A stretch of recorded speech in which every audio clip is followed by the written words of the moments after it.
हाँ जी कि ना जी? आज के मानव के जीवन में माँ बाप की भी कोई वैल्यू नहीं रही, औरों की तो तब करेगा।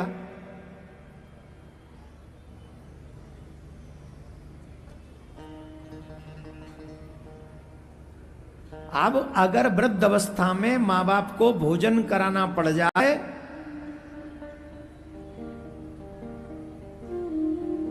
तो माँ बाप पे एहसान करते हैं हम लोग।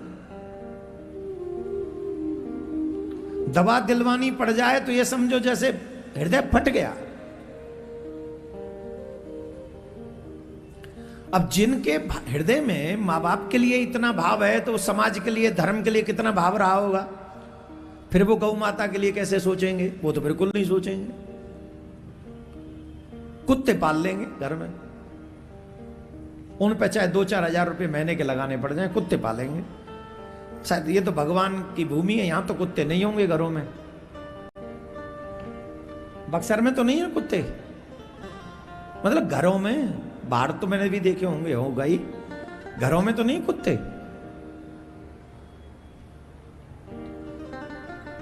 चलो जी बक्सर में वो आएगा कुत्ता, देखेंगे। घरों में कुछ और मत समझ लेना। क्या शास्त्र कहते हैं कि कुत्ते पाले हम? एक तरफ हम वो आचरण कर रहे हैं जो शास्त्र विरुद्ध है, और दूसरी तरफ हम वो काम भी कर रहे हैं जिससे हमको लोग धर्मात्मा समझें। दो नाव में पाम रखे हुए हैं, कैसे कल्याण होगा?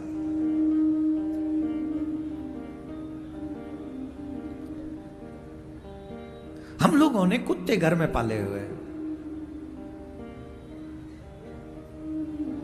सेवा किसको कहते हैं?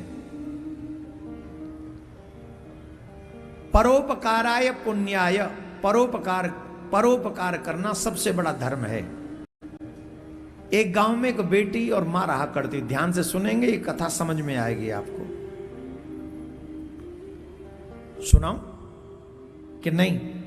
मैंने देखो भजन नहीं सुनाया इसलिए तो मैं। कुत्ते पालने वालों को परोपकार की भाषा समझनी चाहिए। गाय के नाम पे हमारे लिए कितनी कितनी बुरी बातें ये लोग बोलते हैं, और दुर्भाग्य देखो 100 करोड़ लोग जिसे मां कहते हैं, उस गौ माता का अपमान सोशल मीडिया पे लोग करते हैं। ये गौमूत्र पीने वाले लोग हमें ज्ञान देंगे। अरे हम भाग्यवान हैं कि हम लोग गौमूत्र पीने वाले, हम ऊंट का मूत्र पीने वाले नहीं हैं। हम कितने भाग्यवान हैं। जिस गौ माता में 33 कोटि देवी देवता बसते हैं, हम उस गौ का मूत्र पीते हैं। ऊंट में कौन सा देवता बसता है जरा बताओ, जिसका मूत्र तुम लोग पीते हो?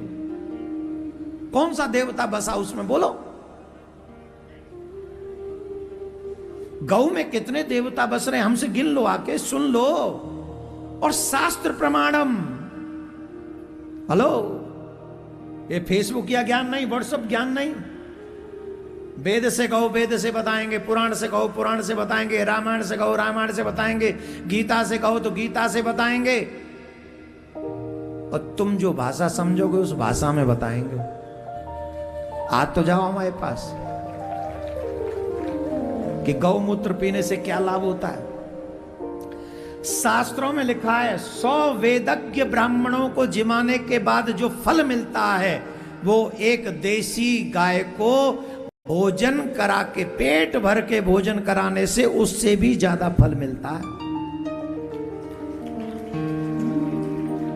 और तुम ताली क्यों धीरे बजा रहे? तुमने थोड़ी पार राखे कुत्ता, तुम तो जोर से बजाओ। अच्छा बताओ, गौ पाल रखी है कि कुत्ता? किस किस के घर में गौ है? एक बात बताएं, जिनके घर में गौ है नोट कर लो, तुम यहां भी दुख नहीं पाओगे और तुम वहां भी दुख नहीं पाओगे। गौ माता तुम्हारा साथ वहां भी निभाएगी, वहां भी।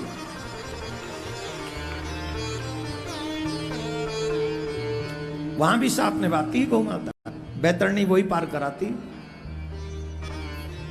तो गौ माता की सेवा करनी चाहिए। एक गांव में एक माँ और एक बेटी रहा करते थे और कोई उनका था नहीं।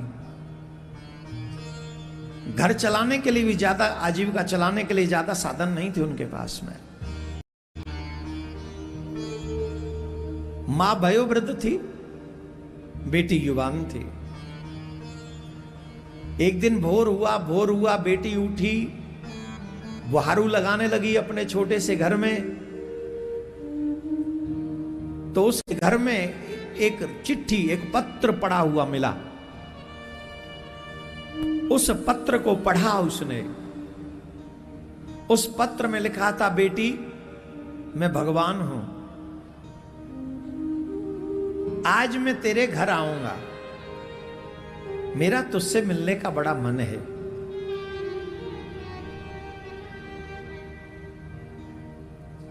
मां ने वो पत्र, बेटी ने वो पत्र पढ़ा और पत्र पढ़ के अपनी मां से कहा, मां ये पत्र आया है और ये पत्र भगवान का है, इसमें भगवान ने लिखा है वो आज आएंगे।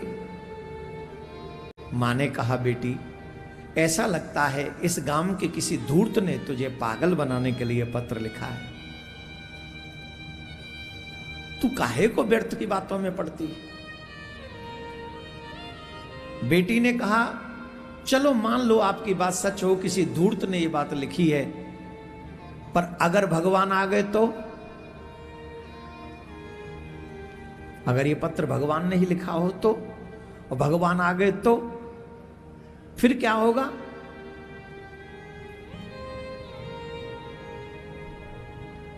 मां बोली, तू क्या चाहती है? बोले, भगवान के आने की तैयारी करो, क्या पता भगवान आ जाए। और मुझे तो लगता है पॉजिटिव वाइब्रेशंस है मॉम, माताराम, भगवान आएंगे। घर में कुछ ज्यादा था नहीं, बहुत कम धनराशि थी, 200-250 रुपए उनके पास में थे। तो सुंदर सुंदर भोजन की व्यवस्था करने के लिए जो भी 200-250 में आ सकता था, दूध ले आई, शक्कर ले आई, सब्जी ले आई, आटा ले आई, जिससे भोजन। एक छाता घर से लेके गई, बारिश के दिन थे। जब दोनों मां बेटी लेके आ रही थी सामग्री, तो मार्ग में देखा एक वयोवृद्ध दंपति है और उनके गोद में एक छोटा सा बालक है। बारिश हो रही है, वो तीनों भीग रहे हैं, तीनों भीग रहे।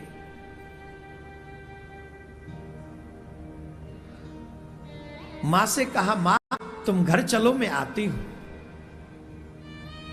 अब तू कहां जा रही है? बोले, मैं दोनों से मिल के आती। अरे बारिश में कहां जाएगी?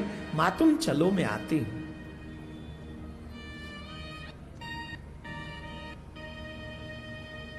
वो बेटी उस वयोवृद्ध के पास में गई और उनसे कहने लगी, आप कौन हैं? बारिश में क्यों भीग रहे हैं?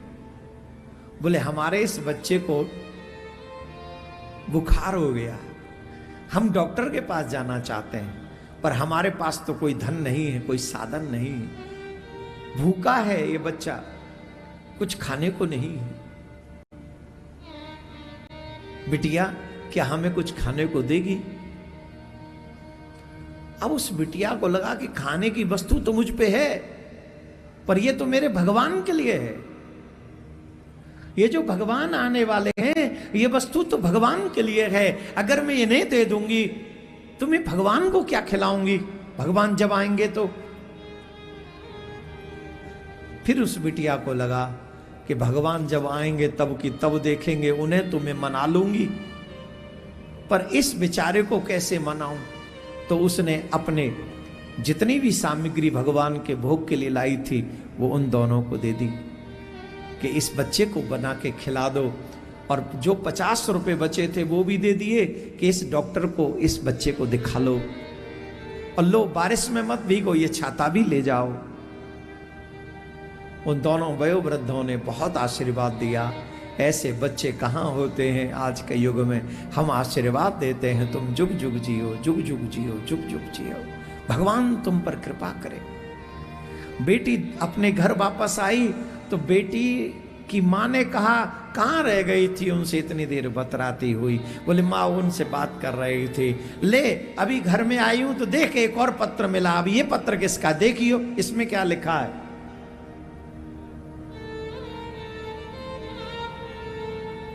उस पत्र को पढ़ा और उसमें लिखा था, बेटी आज तुमसे मिला और मिलकर बहुत अच्छा लगा।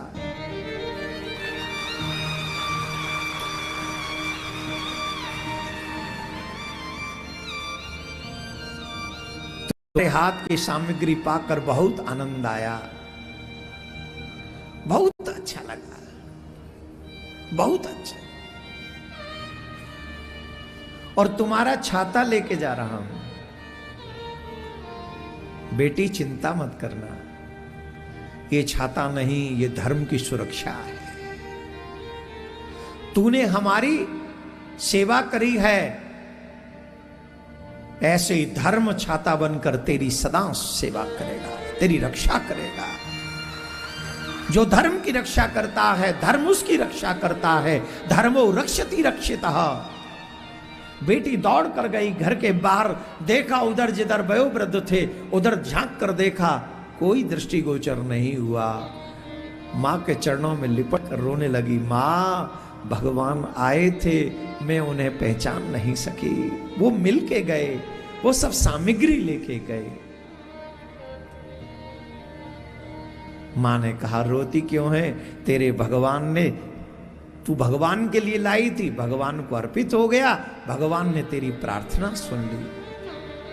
कहते हैं परोपकार ही सबसे बड़ा धर्म है। मेरे भाई बहन, स्वार्थी नहीं परमार्थी बनिए। जो परमार्थी होते हैं वो ठाकुर जी से बहुत दूर नहीं होते, वो बहुत पास में होते हैं। स्वार्थी बहुत दूर होते हैं। और दुर्भाग्य है कि हमारे समाज में स्वार्थियों की संख्या बढ़ती चली जा रही है, जबकि परमार्थियों की संख्या बढ़नी चाहिए। उल्टा हो रहा है। राधे राधे बोलना पड़ेगा। वेद व्यास जी महाराज ने देवर्षि नारद जी के कहने से भागवत ग्रंथ की रचना की।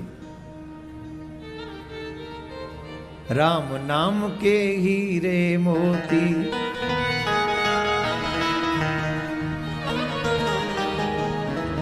राम नाम के हीरे मोती,